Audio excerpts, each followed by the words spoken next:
اللہ نے حضرت نوح علیہ السلام کو ان کی مشرک قوم کی طرف مبعوث کیا، مگر مسلسل کفر کی وجہ سے اللہ نے حضرت نوح علیہ السلام کو کشتی بنانے کا حکم دیا، اور پھر ایک عظیم طوفان سے پوری دنیا کے کفار ہلاک کر دیے گئے۔ اور یہ کشتی کوہ جودی پر آ کر ٹک گئی تھی۔ یہ کشتی آج کہاں ہے اور اس کی اصل حقیقت کیا ہے؟ آئیں آج ہم آپ کو دکھاتے ہیں۔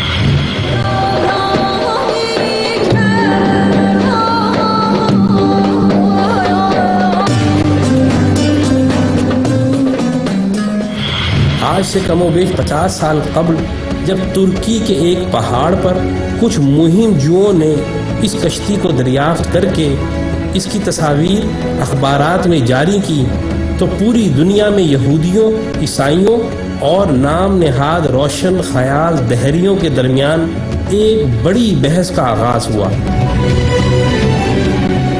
کشتی کا انکار کرنے والوں نے بعض بہت ہی اہم اعتراضات اٹھائے، جس کا تسلی بخش جواب دینے میں یہودی اور عیسائی ناکام رہے، لیکن قرآن میں ان اعتراضات کا تسلی بخش جواب موجود ہے۔ انکار کرنے والے دہریوں نے پہلا اعتراض یہ اٹھایا کہ بغیر کسی ٹیکنالوجی کے 6000 سال قبل ایسی عظیم الشان کشتی بنانا ناممکن ہے جو مہینوں تباہ ہوئے بغیر سمندر میں اتنا وزن لے کر سفر کر سکے۔ قرآن کی سورہ قمر میں اس کا جواب اس طرح دیا گیا ہے کہ اور ہم نے نوح کو ایک ایسی کشتی میں سوار کیا تھا جو تختوں اور کیلوں سے تیار کی گئی تھی۔ حالیہ تحقیقات کے بعد اس کشتی سے دھاتی کیلوں اور تختوں کے آثار ملے۔ پھر ان انکار کرنے والوں نے دوسرا اعتراض یہ کیا کہ یہ کیسے ممکن ہے کہ 6000 سال قبل اتنی بڑی کشتی بنائی جائے جس میں دنیا جہان کے جانوروں کے جوڑے سوار ہوں۔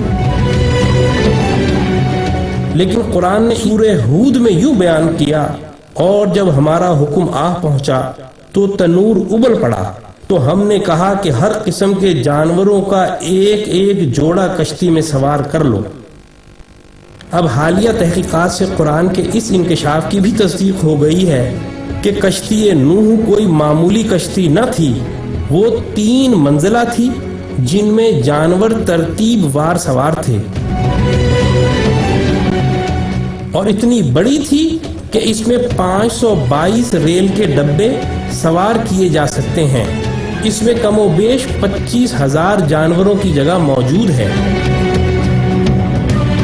پھر ان دہریوں نے تیسرا اعتراض یہ اٹھایا کہ اتنے عظیم الشان طوفان میں اتنی عظیم الجثہ کشتی بغیر لنگروں کی مدد کے تیر ہی نہیں سکتی، لیکن اللہ اس اعتراض سے واقف تھا، اسی لیے اس نے سورہ ہود میں فرمایا، اور نوح نے کہا کہ کشتی میں سوار ہو جاؤ، اللہ ہی کے نام سے اس کا چلنا ہے اور اسی کے نام سے اس کا لنگر انداز ہونا ہے۔